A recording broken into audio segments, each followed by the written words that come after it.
저는 오늘 본문 말씀을 가지고 저번 주에 이어서 서머나 교회의 환란이라는 제목으로 말씀의 은혜를 나누고자 합니다.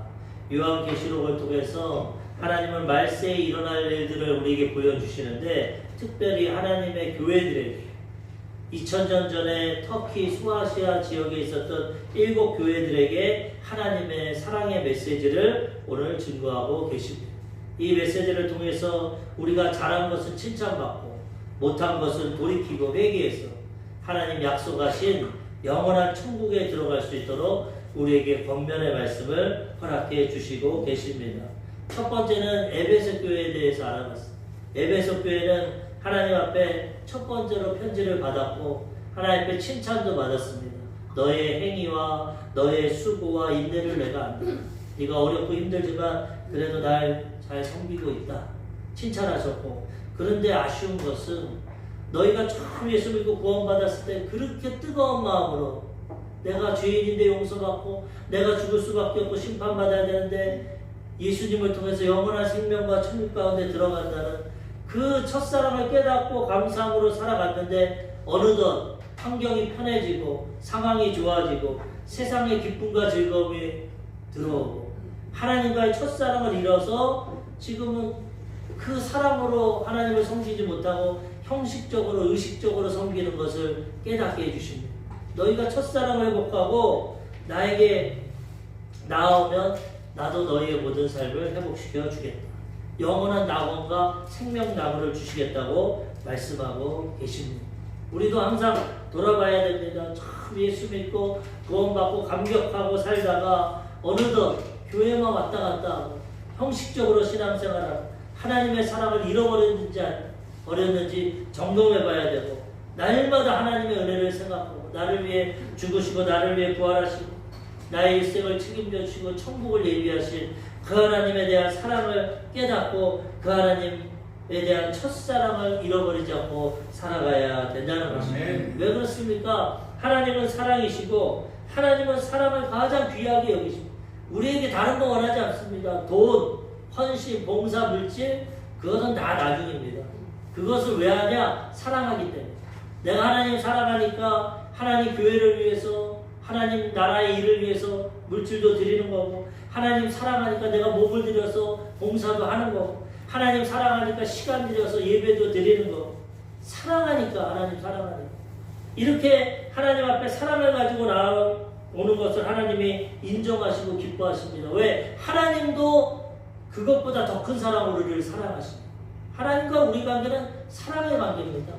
어떤 이익 관계도 아니고 무슨 물질적인 관계, 경제적인 관계도 아니고 뭐 병만 치료받는 관계도 아니고, 근본적인 것이 하나님은 사랑이시고 우리를 사랑하시기 때문에 하나님께 그 사랑을 받았고 깨달았다면 우리도 그 사랑을 실천하며 나아가라고 주님이 부탁하고 계시는 것입니다. 아멘. 이번 주 금요일날 우리 김경민 집사님께서 철야 예배를 나왔어요. 얼마나 기쁜지.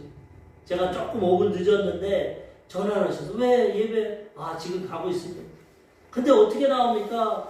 계속 일하고 저녁에 늦게 끝나니까 못 나오는데, 그날따라 건강검진을 해서 2년 만에 건강검진하고 시간이 남으니까 주님 사랑하니까 교회 생각하지 않습니다. 오늘 하루 쉬는데 금요일 저녁인데 TV도 보고 가족과 오래간만에 저녁 외식도 하고 좀 쉬자. 얼마든지 그럴 수 있어요. 그냥 하나님 사랑하는 마음이 있으니까 오늘 모처럼 건강검진 받고 피곤하고 힘들지만 그래도 이렇게 쉬는 날 하루라도 가보자. 하나님 앞에 나가서 하루라도 시간 들이고 예배 드리자. 하나님 얼마나 기뻐하실까. 저도 너무나 감사하고 기뻐하죠. 한 영혼이 천하보다 하나님 귀하다고 하는데, 제가 하나님 편에서 주의를 하니까 한 영혼이 우리 개척교회 평일에는 많이들 못 오시고 교회를 지키고 예배하지만 이 가운데도 하나님의 역사하심을 믿고 깨닫고 사랑해서 그 어려운 환경 가운데 시간 드리고 물질 드리고 1시간 반 기도하고 예배 드렸는데, 그거 하는데 너무나 감사하고 감격하고 하나님 복을 주십시오. 하나님 은혜를 베풀어 주십시오. 사랑하는 마음으로 나왔습니다. 그 하나님의 마음을 알겠더라고요. 부모들이 자녀 사랑하는데 뭘 원합니까? 찾아오는 거 원하는 것입니다. 용돈 주는 것도 좋고 뭐 전화하는 것도 좋겠지만 가장 좋은 것은 시간 들여서 마음 들여서 부모님 앞에 나와 얼굴을 대하고 사랑의 대화를 하고 또 선물도 좀 드리고 어깨도 좀 주물러 드리고 얼마나 야 내가 자식 잘 키웠구나. 내가 그렇게 사랑으로 키웠는데 내 사랑 잃어버리지 않았구나. 제가 그렇게 바쁘고 지 가족도 지 자녀도 돌봐야 되는데 나에 대한 사랑을 잊지 않고 이렇게 시간 내서 와서 나와 대화하고 나에게 맛있는 것도 사주고 나랑 돌보는구나. 얼마나 부모님이 흐뭇해. 하나님이 그 마음입니다. 우리를 사랑으로 돌보 기다리시는데 우리는 그 사랑을 잃어버리고 그냥 세상에 매여서 세상에만 치우쳐서 먹고 사는데 나 돌보는데 자녀 키우는데 거기에만 취해 있다면 하나님이 섭섭하셔. 첫사랑을 회복하자. 첫사랑. 그렇지만 어떠한 형편이라도 우리가 이 사랑을 잊지 않고 내가 할 수 있는 한 그 사랑을 하나님께 표현하고 실천할 때 하나님이 기뻐하시고 더 큰 사랑으로 우리를 돌봐주신다. 사랑의 관계입니다. 하나님 사랑. 다른 거 하나님 사랑 안 하면서 헌금 뭐 100억을 한다? 아무것도 안 해. 하나님 사랑하지 않으면서 교회를 짓는다? 아무것도 안 해. 사랑 안에서 다 해야 돼. 사랑. 내가 가진 돈도 없고 시간도 없고 부족하지만 진짜 중심으로 하나님 사랑하고 내 형편 가운데 최선을 다해서 과부가 두랩돈 드렸을 때 부자들은 돈 많아서 지갑에서 척척 꺼내서 헌금했습니다. 나 돈 많으니까 돈 50만원? 100만원? 아무것도 아니야. 근데 과부의 두랩돈은 생활비입니다. 오늘 반찬에서 먹어야 되는데 돈 없는데 주님 사랑해서 뭐라도 드리고 싶어서 오늘 밥 굶어야겠다. 두랩돈 동전 2개 그거 딸가랑 넣을 때 예수님이 저 가부가 제일 큰 헌금을 했다. 하나님 기준은 돈이 크고가 아니라 물질이 많음이 아니라 그 마음의 사랑, 중심. 나 오늘 밥 먹어야 되는데 주님의 은혜가 너무나 커서 주님 사랑해서 뭐라도 드리고 싶어. 내가 오늘 금식하고 오늘 하루 한 끼 두랩돈 하나님께 드립니다. 하나님 그 마음을 받아주시는 거예요. 가장 큰 헌금을 했다. 네가 복되다. 하나님이 책임져 주시는 거예요. 우리는 이런 사랑을 가지고 신앙생활을 해야지 사랑 없이 어떤 유익을 위해서 복 받으려고 치료받으려고 물론 다 주십니다. 다 받을 수 있습니다. 그렇지만 하나님은 우리 중심을 보시고 우리의 마음 사랑을 보십니다.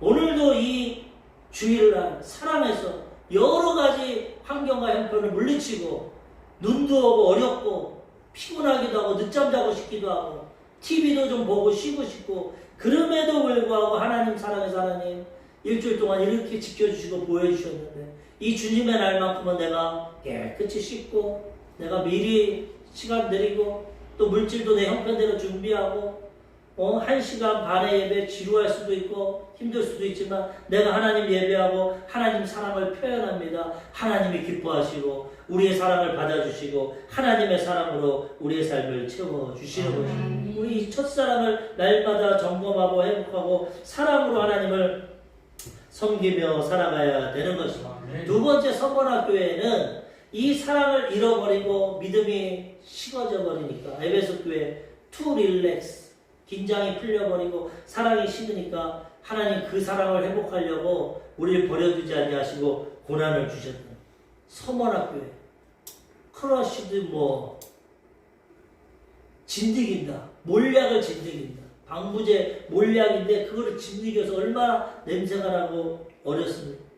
그것을 통해서 하나님이 고난을 주셔서 하나님을 사랑할 수 있고 순수한 신앙을 주고 하나님을 경외하도록 두 번째 서머나교회는 고난의 메시지를 주십니다. 오늘도 환난. 우리가 사랑만 받고 은혜만 받고 축복만 받으면 얼마나 좋겠어. 그럼 좋겠죠. 그런데 문제는 그렇게 되면 사랑을 잃어버린다. 교만해지고 방자해지고 세상 즐거움 따라간다. 많은 사람들이 우리가 하나님께 물질의 복도 많이 받고 모든 것이 순탄하고 좋으면은 진짜 더 하나님 사랑하고 섬길 것 같지만 그렇지가 않다. 사람은 이 부패성, 아담과 하와의 죄성, 부패성을 가지고 태어나기 때문에 원든지 원치 않든지 내가 잘 먹고 잘 살면 교만한 마음이 생기고 타락하게 되고 세상으로 나아가게 돼요. 이게 사람의 모습. 다윗이 하나님 앞에 쓰임받기 전에 다윗은 잘못한 게 없습니다. 사실 다윗은 나라를 위해서 블레셋과의 전쟁에서 골리앗을 쓰러뜨린 죄밖에 없어요. 하나님의 이름을 가지고 이스라엘을 욕하고 하나님을 망령되게 하는 적국의 그 골리앗 장수를 쓰러뜨린 것밖에 없어요. 그런데 사울 왕이 시기질투해서 이놈이 내 자리 차지하겠구나. 백성들이 사울은 천천히요 다윗은 만만히요 이놈이 내 자리 뺏겠구나 죽여야겠다. 그 이후로 하나님 뜻을 이룬 것밖에 없는데 하나님이 그를 짓누기시고 깨뜨리시려고 겸손하게 하시려고 10여 년 동안 15년 거의 15년 13년에서 15년 동안 왕이 한 나라의 왕이 죽이려고 찾아다녀요. 3,000명에 그런데 동굴로 피하고 광야로 피하고 10몇 년 동안 도망자의 생활을 눈물을 하나님 내가 뭐 잘못했는데 왜 왕이 날 죽이려고 합니까? 부모님과 살지도 못하고 이해할 수가 없었어요. 시편에 보면은 150편 중에 반을 다 다윗이 기록하는데 고난 가운데 있습니다. 하나님 나를 버리셨습니까? 하나님 날 도와주십시오. 눈물로 하나님께 고난 가운데 하나님을 더 찾고 내가 새벽을 깨우리로다 새벽마다 일어나서 기도하고 그 고난 가운데 하나님 지켜주시니까 사울왕이 3,000명을 끌고 그를 잡으려고 해도 잡지 못합니다. 하나님 보호하십니다. 그렇게 깨어지고 훈련받고 연단받으니까 내가 하나님 없이 못 사는구나. 내가 잘나서 골리앗 이겼는 줄 알았는데 그게 하나님의 능력이구나. 하나님만 붙잡고 사니까 하나님이 때가 되면 사울왕을 제하시고 그를 이스라엘의 왕으로 세워주셨어요. 그래서 이제 너 고생했으니까 이제는 등 따시고 배부르게 살아라. 전쟁마다 승리를 합니다. 나라들이 다 조공을 바칩니다.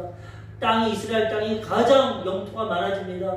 모든 게 형통합니다. 그러니까 이제 신앙이 싹 사라집니다. 새벽을 깨우고 하나님께 기도했던 다윗이 기도 하나 하고 성경에 보면 어떻게 됩니까? 늦잠 자고 일어납니다. 오후 시간에 전쟁 시기인데 전쟁에도 안 나갑니다. 이제는 부하 보내고 늦잠 자고 일어나가지고 할 일이 없으니까 옥상에 가서 빈둥빈둥 도는데 왕궁이 제일 높으니까 보니까 신하들 집안에서 어떤 여인이 발가벗고 옷을 벗고 모욕하고 있어. 이야 보니까 아주 그냥 아름답고 좋아서 부하를 부릅니다. 저 여자가 누구냐? 아 임금의 충신인 우리아의 아내 바세바입니다. 그래? 데리고 와. 자기가 정말 깨어있고 하나님의 은혜를 알면 저 사람은 딴 아내구나. 우리아라는 내 종의 내 신하의 부인이구나. 마음을 접어야 되는데 왕이고 교만하니까 내가 왕인데 내가 내 마음대로 이젠 이 세상을 다스리는데 누가 나한테 뭐라고 데리고 와. 데리고 오자마자 동침해버려. 바세바가 어떡합니까? 왕의 명령. 그때 당시에는 왕 말 한마디 죽고 사는 게 있는데 그래가지고 동침을 해서 임신이 돼버립니다. 그러니까 자기 죄를 감추려고 우리아를 데리고 옵니다. 성전으로 데리고 와가지고 술을 먹기 너 전쟁터에서 수고했다. 술을 먹이고 음식을 먹이고 너 오늘 집에 가가지고 아내랑 따뜻하게 잠자리 해라. 그래야 자기 임신되는 거 가려지니까. 그래 보내는데 이 우리아가 얼마나 충성된 사람입니까? 집에 안 가고 보초들과 함께 거기서 잡니다. 왕이 알아보니까 왕이여 우리아가 집에 안 가고 왕궁 보초들과 함께 잡니다. 야 너 내가 특별 줘가지고 사랑하는 아내와 함께 자라고 그랬는데 왜 너 보초에 자냐? 왕이여 제가 양심 있지. 지금 전쟁터에서 우리 동료들은 죽어가는데 내가 어떻게 따뜻한 집에 가서 아내와 잠자리를 하겠습니까? 난 그렇게 못합니다. 얼마나 충신입니까? 그러면 다윗이 야 이렇게 좋은 사람의 아내를 내가 뺏었고 하나님 앞에 죄를 졌구나 회개해야 되는데 사람이 얼마나 악하면 이거 죽여버려야겠다. 얘를 죽여야 이 죄가 덮이겠다. 사람이 그래서 하나님의 성경에 보면은 모든 사람이 죄를 범했음에 하나님의 영광에 이르지 못한다고 말을 했는데 성경에 보면은 내가 이새의 아들 다윗을 만나니 내 마음에 합한 사람이라고. 다윗처럼 인정받은 사람이 없어. 다른 사람은 다 죄짓고 불의하고 연약해도 다윗은 신실하게 어렸을 때부터 목동으로서 하나님을 찬양하고 섬겼기 때문에 내가 다윗을 만나니 내 마음에 합하다. 정말 내 마음에 든다. 내 뜻을 다 이루겠다. 그리고 왕 세운 겁니다. 그렇게 훈련시켜서. 그런데 등 따시고 배부르고 모든 것이 잘 되니까 타락하는 거야. 어쩔 수 없어 인간은. 기도 안 하고 하나님 뜻을 묻지 않고 자기 정욕대로 눈에 보이는 대로 원하는 대로 죄를 짓고 그 죄를 회개해야 되는데 회개 안 하고 편지를 씁니다. 요압 장군에게. 이 우리아를 가장 극심한 전쟁터에 보내고 너희는 후퇴해서 죽여라. 왕이 명령하니까 뭐 묻지도 않고 따지지도 않고 요압 장군이 알겠습니다. 전쟁터에 나가서 가장 격렬한 전투에 갔다가 남들은 후퇴하고 우리아만 혼자 죽입니다. 그 편지를 보냅니다. 왕이여 왕의 명령대로 우리아가 죽었습니다. 그 편지를 보고 허허 너털 웃음을 웃으면서 전쟁에서는 죽기도 알고 살기도 하는 거야. 그 다음에 어떻게 합니까? 밧세바 데리고 옵니다. 남편 죽었으니까 자기 아내로 삼습니다. 하나님이 이걸 보고 가만 계시겠습니까? 하나님. 그 순수하고 착했던 다윗이 등 따시고 배부르고 왕이 되고 부유하고 형통하니까 죄성이 드러나는, 하나님이 선지자 나단 선지자를 보내서 말합니다. 왕이여 들어보시고 판단해 주십시오. 무슨 일이냐? 어떤 집안에 부자가 있고 가난한 사람이 있습니다. 가난한 사람은 양이 하나밖에 없어. 조그만 어린 양. 자기 자녀와 같이 품에 안고 기르고 살았습니다. 부자는 양과 소가 엄청 많았습니다. 근데 이 부자가 하루는 손님이 오니까 자기 양 잡아서 대접하기 싫으니까 이 가난하고 자식과 같은 키우는 그 양을 뺏어가지고 죽여가지고 손님 대접했습니다. 이런 사람이 있습니까? 다윗이 화를 내고 일어나고, 그런 놈이 어딨냐? 당장에 그 놈은 죽어야 된다. 악한 놈이다. 그랬더니 나단 선지자가 당신이 그 사람입니다. 당신은 하나님이 왕을 주시고 처와 첩을 주시고 그렇게 많은 걸 주셨는데 당신은 우리아의 아내 밧세바를 빼앗아서 그를 죽이고 당신이 취하지 않았어요. 당신이 그 사람. 다윗이 거기서 깨닫고 옷을 찢고 보좌에서 내려와서 하나님께 회개하고 하나님 죽을 죄를 졌습니다. 내가 나도 모르게 탐욕과 교만이 들어와서 하나님의 은혜를 잃어버리고 이렇게 죄를 졌습니다. 진심으로 회개하니까 하나님이 즉시로 용서해요. 참 여기서 하나님의 사랑을 했어요. 야, 배어방덕한 놈, 내가 너를 어떻게 키우고 왕의 자리까지 했는데 그렇게 악한 죄를 지냐? 하나님 그러지 않습니다. 우리의 연약함, 죄성, 태어날 때부터 가진 원죄, 자범죄, 죄성을 알기 때문에 그래, 너희가 그런 죄가 있지. 깨닫고 회개하니 하나님 용서해 주시죠. 그렇지만 결과적으로는 그 가정에 칼이 떠나지 않아서 자녀들끼리 죽이고 막 나중에 고통스러운 일이 있지만 어쨌든 대가는 어느 정도 치르게 하셨지만 그래야 다시는 죄 안 짓습니다. 징계는 하셨지만 다윗은 사랑하고 그를 구원하셔서 나중에 그의 후손들이 왕이 됐을 때 죄를 져도 하나님 내가 다윗 때문에 참는다. 다윗 때문에 내가 은혜를 베푼다. 다윗의 후손들에게 왕위를 끊는지 않는다. 하나님 끝까지 은혜를 베풀어 주셨다는 거예요. 이것이 다윗의 얘기가 아니라 우리의 얘기. 우리도 하나님 앞에 큰 은혜를 받았지만 때로는 죄 짓고 부러지고 불의하고 넘어집니다. 그래도 어쩔 수 없어. 우리가 할 수 있는 건 회개밖에 없어. 온전히 살면 좋겠지만 그렇지 못하고 다윗과 같은 성분도 넘어지지. 우리도 때로는 세상에서 죄 짓고 넘어지기 때문에 회개하고 하나님 앞에 나아가야 돼.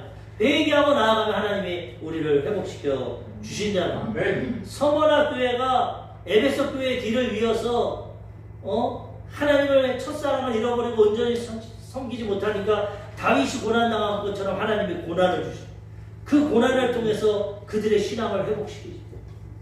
첫 번째로 저번 시간에 알아봤지만은 영적으로 부유하다는 것을 깨닫게 돼요. 지금 이 초대교회 상황에 가장 큰 환난과 고난이 있지만 하나님께서 네가 환난과 궁핍이 있지만은 실상은 부유한 자야. 영적으로, 육체적으로, 환경적으로는 궁핍하고 가난하지만 그 가난함과 고난 때문에 하나님을 찾고 신앙이 순수해지기 때문에 영적으로 부유하다. 걱정하지 마. 고난과 역경이 있지만은 영적으로 부유한 자니까 내가 책임져 준다는 거야. 우리도 때로는 알 수 없는 고난과 역경이 오지만 그때 낙심하고 좌절할 거 없어. 하나님 날 버리셨구나. 아니야. 하나님 날 더 정금같이 만들려고 고난을 주시는 거야. 그 하나님의 뜻을 깨닫고 영적으로 부유한 삶이 되면 고난의 짐이 싹 지나가고 영혼이 잘 돼같이 범사가 잘 되고 강건한 축복이 임하게 되는 것입니다. 정금 같은 신앙으로 인도해 주신다. 두 번째로 그 고난 가운데 하나님 뭐라고 하십니까? 두려워하지 말라. 고난이 있지만 부유한 거야. 이게 유익한 거야. 그리고 두려워하지 마. 왜? 고난이 있어도 내가 함께. 너를 온전하게 하려고 사람을 통해, 물질을 통해, 질병을 통해, 여러 가지 환경을 통해 고난을 주지만 네가 다 감당하는 거 아니야. 내가 고난 가운데도 함께 해주시. 고난 가운데 내가 너를 도와줘. 걱정하지 마. 요한계시록 2장 10절. 너는 장차 받을 고난을 두려워하지 말라. 볼지어다. 마귀가 장차 너희 가운데서 대해서 몇 사람을 오게 던져 시험을 받게 하리니 너희가 10일 동안 환난을 받으리라. 내가 죽도록 충성하라. 그리하면 내가 생명의 말을 내게 주리라. 고난이 있지만 두려워하지 마. 마귀가 시험 삼아서 오게도 가두고 죽이기도 하고 약간의 고난은 있지만 10일 동안이라는 것은 짧은 시간입니다. 열흘 그렇게 길지 않습니다. 우리 인생 가운데 열흘 안 거든. 그 정도의 고난은 있지만 죽도록 충성해라. 그러면 생명의 관을 내게 주겠다. 아멘. 우리 신앙을 새롭게 하기 위해서 고난은 잠깐 주지만 그 고난을 통과하고 나가면 영생의 멸류관을 허락해 주신다는. 신앙생활하고 믿음생활하지만 고난이 있습니다. 역병이, 갑자기 질병이 옵니다. 갑자기 사업에 실패합니다. 직장에서 쫓겨납니다. 자녀들이 속을 새깁니다. 가출합니다. 인간관계가 깨져버립니다. 여러 가지 고난과 역병이 있지만 이때 내가 하나님 만날 때구나. 하나님 나의 신앙을 정금같이 만드시는구나. 두려워하지 말고 원망하지 말고 불평하지 말고 낙심하지 말고 이 하나님 붙잡고 나아가면 하나님께서 그 후에 영광의 멸류관을 허락해 주시는 거예요. 예수님도 우리 때문에 십자가 고난을 당하셨지만 그걸로 끝나는 부활의 영광을 허락해 주셨다. 우리도 고난당할 때 하나님 의지하면 두려워하지 않으면 넉넉히 이기고 그 후에 고난과 비교할 수 없는 상급과 축복이 임하게 된다는 거예요. 그래서 이 성원학교에 크러쉬 진드기 몰약 같은 상태지만은 영적으로 부유한 상태고 하나님이 함께 하시는 상태고 그들을 하나님이 보호해 주신다는 거예요. 실제적으로 역사적으로 이 10일간의 고난이 있다고 했는데 역사적으로 보면 이 로마가 국교화되기까지 그리스도 기독교를 공인하기 전까지 300년간 예수님 이후에 300년간 이 성원학교의 고난의 역사가 초대교회가 처음에는 부흥되고 땅끝까지 복음 전했지만 첫사랑을 잃어버림으로써 이 고난이 옴으로써 312년까지 고난을 당합니다. 그때 10대의 황제, 10황제에게 엄청난 박해를 받았어요. 인류 역사. 첫 번째 황제가 누구냐? 네로 황제입니다. 역사적으로 우리가 잘 알던 네로. 정신병자입니다. 네로. 네로 황제는 주 37년부터 68년까지 예수님 돌아가시고 37년부터 68년까지 즉위를 했는데 16세의 왕위가 됐습니다. 16세의 황제가 되고 그 다음에 25세 이전에 모친과 아내를 칼로 찔러 죽입니다.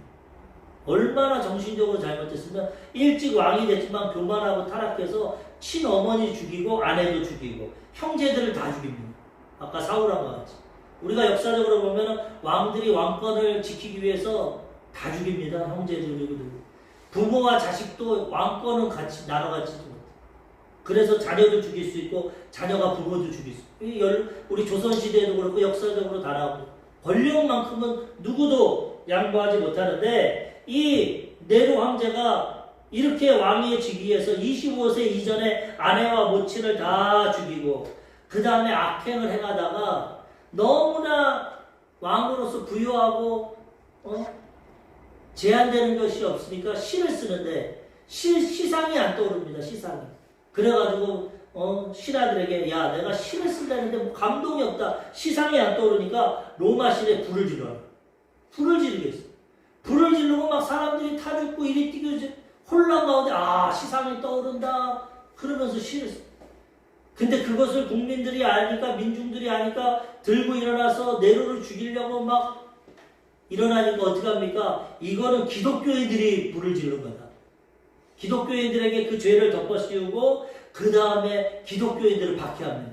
내가 불을 지른 게 아니라 기독교인들이 우리 로마를 망하게 하려고 불을 질렀기 때문에 그들을 처치해야 된다 하면서 기독교인들을 잡아서 얼마나 박해를 하고 죽이는지 큰 시험과 고난이 이때 시작이 되는 68년부터. 이때 베드로도 잡혀 죽입니다. 로마의 큰 시험과 환란이 오니까 로마의 지도자들이 베드로가 원래 첫 번째 교황 아닙니까? 하나님 앞에 열쇠를 받고 네 반석 위에 교회를 세우겠다. 이 베드로가 죽으면 안 되니까 제자들이 베드로를 보냅니다. 새벽에. 당신은 지도자인데 살아있어야 됩니다. 우리가 박해를 받을 테니까 당신은 이 로마에서 좀 피하십시오. 네로 왕 제위 때는 피하십시오. 그래서 새벽 미명에 이 베드로가 로마를 빠져나옵니다. 쓱 나오는데 어떤 사람이 싹 지나갑니다. 보니까 예수님이 가시관을 쓰고 십자가 의 모습으로 고난당하신 모습으로 피를 흘리고 이렇게 베드로가 거기서 돌아서서 무릎을 꿇고 주님을 부릅니다. 커바디스 도미네. 주여 어디 가십니까? 이 영화로도 나와 있어. 그러니까 예수님이 네가 버리고 간 로마를 내가 지러 간다. 그 고난을 내가 받으라. 베드로가 깨달아. 로마에서 내가 피하는 게 아니라 순교하는 게 하나님 뜻이구나. 요한복음에 보면은 요한과 베드로에 대해서 예수님이 예언을 하십니다. 베드로야, 네가 젊었을 때 네 마음대로 띠띠우고 다녔지만은 늙어가 돼서는 나에게 내 뜻을 이룰 거다. 순교할 거라는 그런 메시지를. 젊었을 때 마음대로 살았지만 마지막에 나를 위해 쓰다가 충성하다가 죽을 거야. 그것을 메시지를 주신 것처럼 베드로는 순교한 생명을 드리는 하나님께 그런 헌신. 그래서 베드로가 주님 가지 마십시오. 제가 가겠습니다.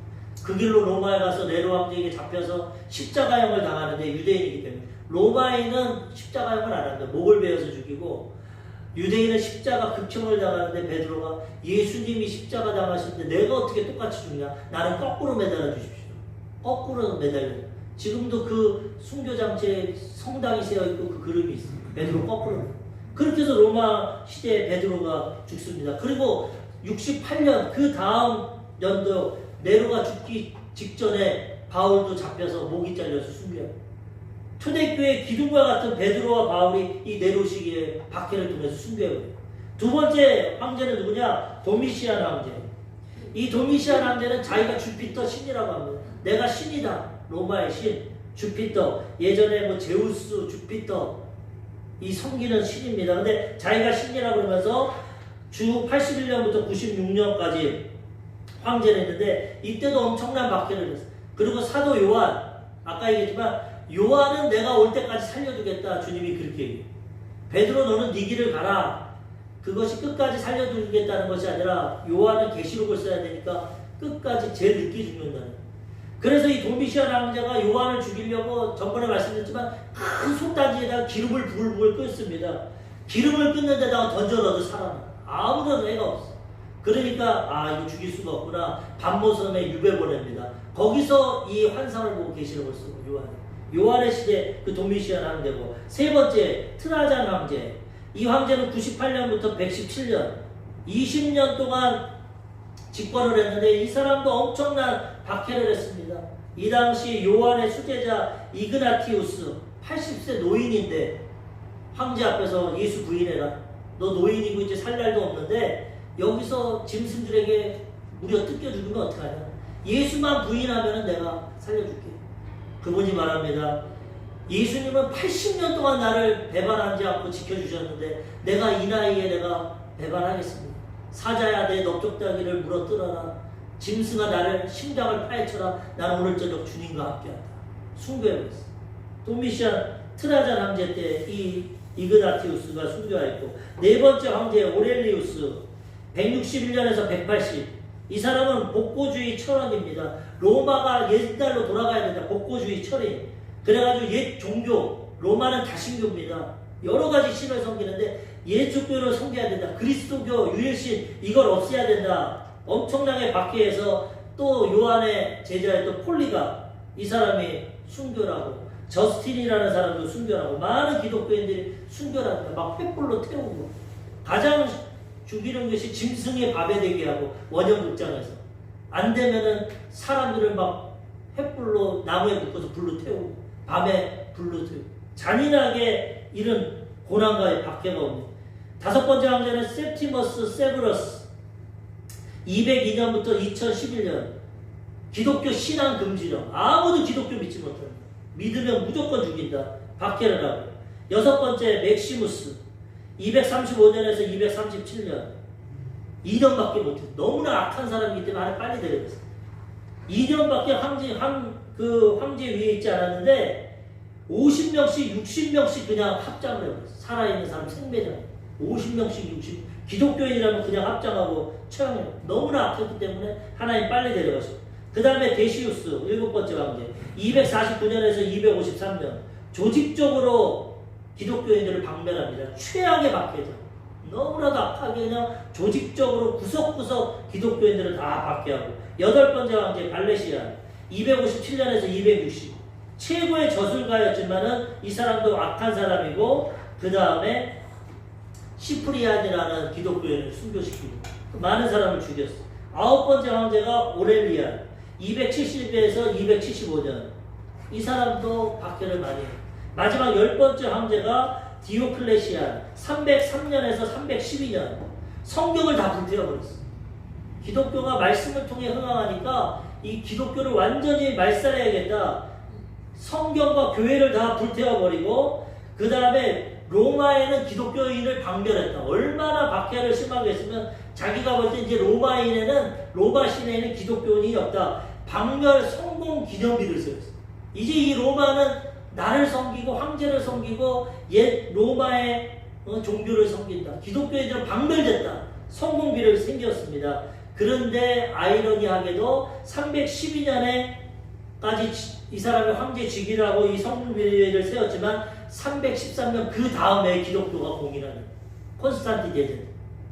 우리가 하나님의 역사를 모릅니다. 312년까지 기독교인들이 다 박멸되고 교회와 성경이 불이 타고 다 끝난 것 같지만 그 다음에 하나님은 기독교를 공인화시킨다는 거예요. 우리가 지금 북한과 대처하고 이렇게 어렵고 행복이 쏜다고 하지만 언제 통일될지 모릅니다. 하나님이 하시면 하루아침에 무너지고 통일되겠습니다.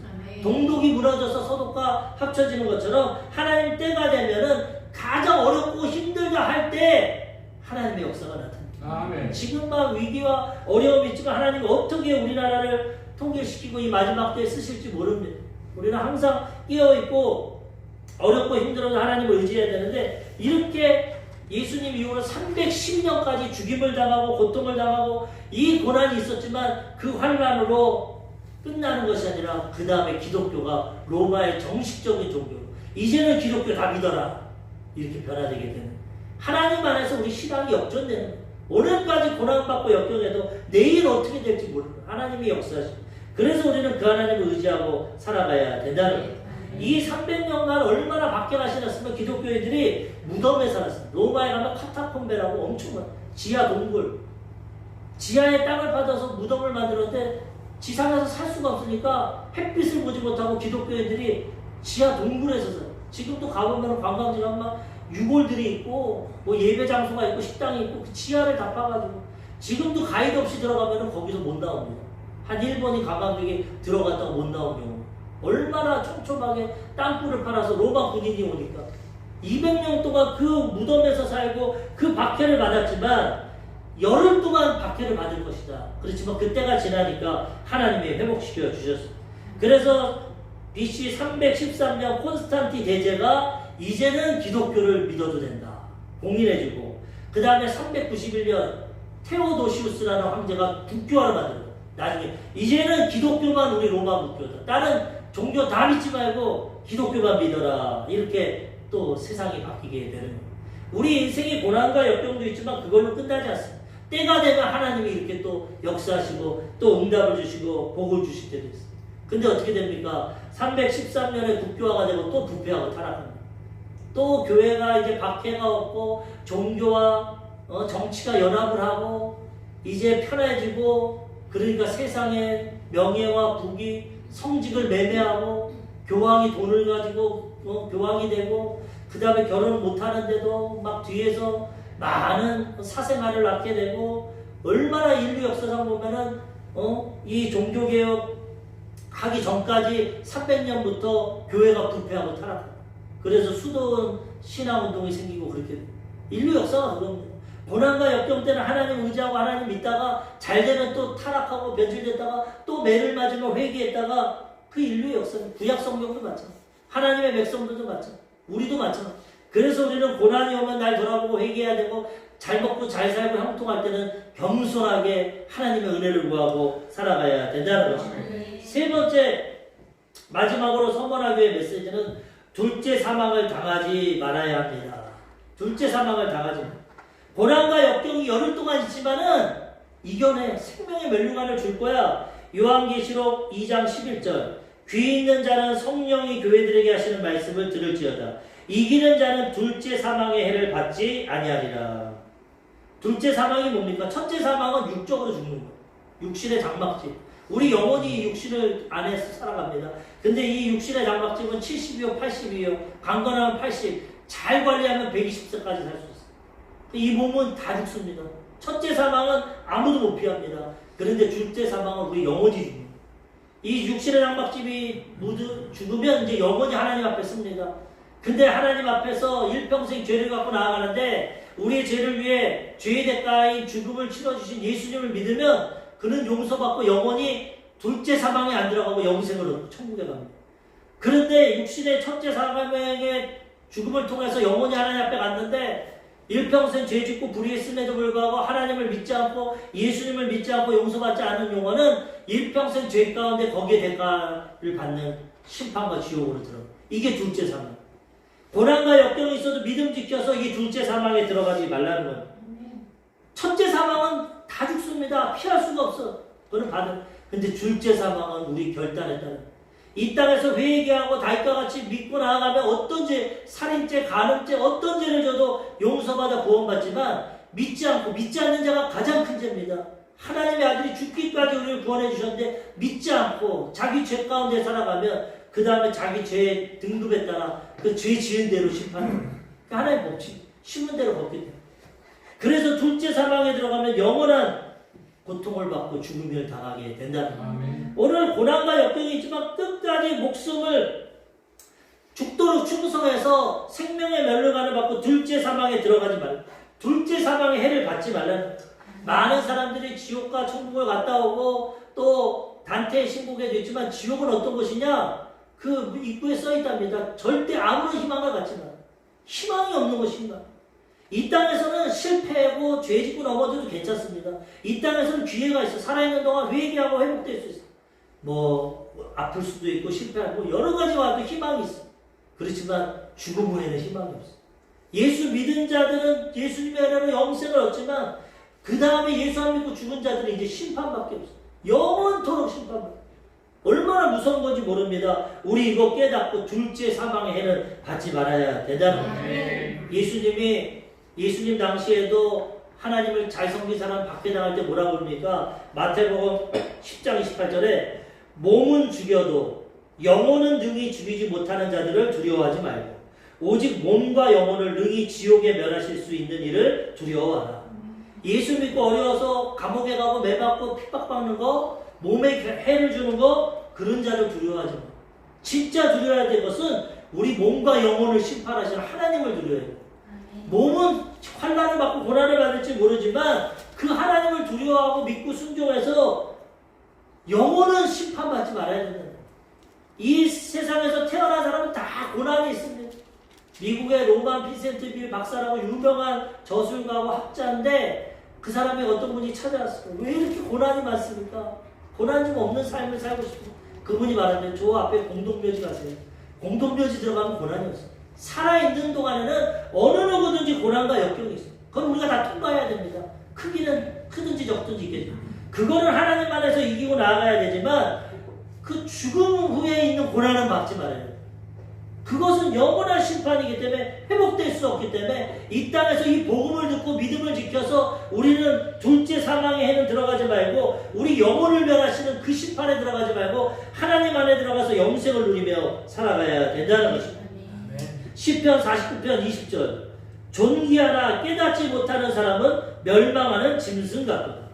우리가 하나님 형상과 모양대로 존귀하게 지음받았지만 이 땅에서 복음 안 듣고 깨닫지 못하는 사람은 짐승과 같이 멸망한다. 영원한 심판을 받는다. 전도서의 솔로몬이 말합니다. 전도서 3장 21절 인생들의 혼은 위로 올라가고 짐승의 혼은 아래 곧 땅으로 내려가는 줄을 누가 알냐. 하나님의 성령을 통해 깨달았는데 인생은 죽으면 혼이 하나님 앞에 올라가서 심판을 받든지 상급을 받든지 짐승은 땅으로 내려갑니다. 육혼입니다. 육과 본능으로 영적인 존재가 짐승은 하나님 형상과 모양대로 안전받았기 때문에 죽으면 끝입니다. 우리가 말하듯이. 육혼은 땅으로 가서 끝나는 거예요. 근데 사람의 영혼은 하나님 앞에 갑니다.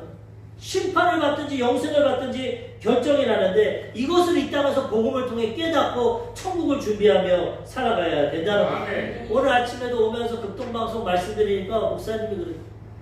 노년을 위해서는 죽기 살기 노년은 다 예비하고 준비하면서 죽음 후에 천국은 준비하지 않는다. 안타깝잖아. 이 땅에서는 잘 먹고 잘 살라고 연금도 들고 건강하고 노년을 평안하게 살라고 그렇게 죽기 살기 준비하면서 그 잠깐 살려고 그 죽음 후에 있는 영원한 생명은 깨닫지 못하고 알지 못하고 준비 못하니 얼마나 안타깝냐고 말합니다. 그런데 우리는 웬 말인지 왜 하는지 진리의 말씀을 깨달아서 믿음으로 천국을 준비하고 하나님을 경외하고 영원한 생명을 준비하고 둘째 사망에 들어가지 않으니 얼마나 감사합니까?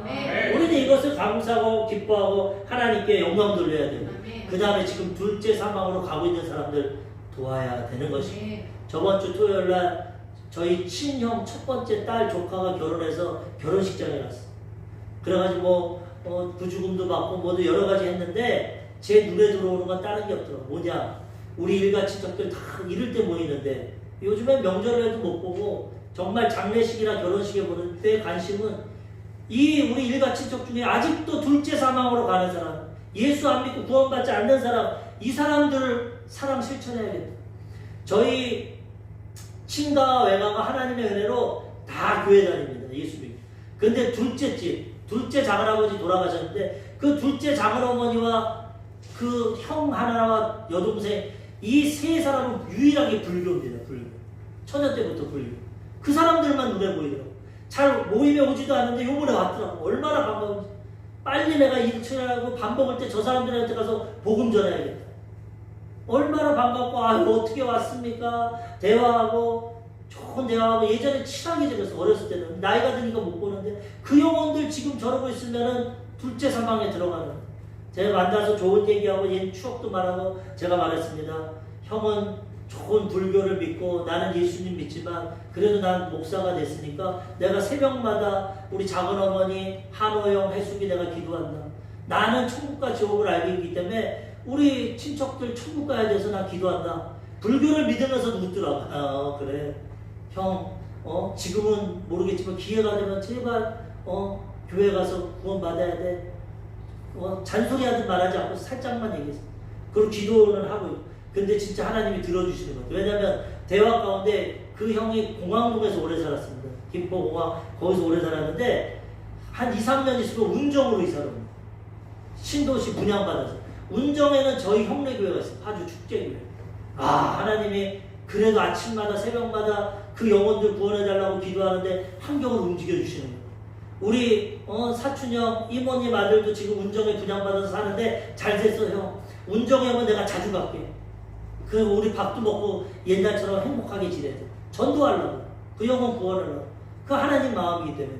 그렇게 나가서 둘째 사망에서 건져야지. 그렇지 모르고 둘째 사망에 영원한 심판에 들어가면 어떡합니까? 내가 모르면 모르지만 나는 이걸 알고 있는데 진리를. 그래서 기도하고 하나님 환경의 문을 열어주시면 이제 그 영혼들 구원을. 제가 예전에 전도를 하려고 해도 저는 처음부터 주의 종이니까 주일날 어디 갈 수가 없어. 교회에 소속이 됐어요.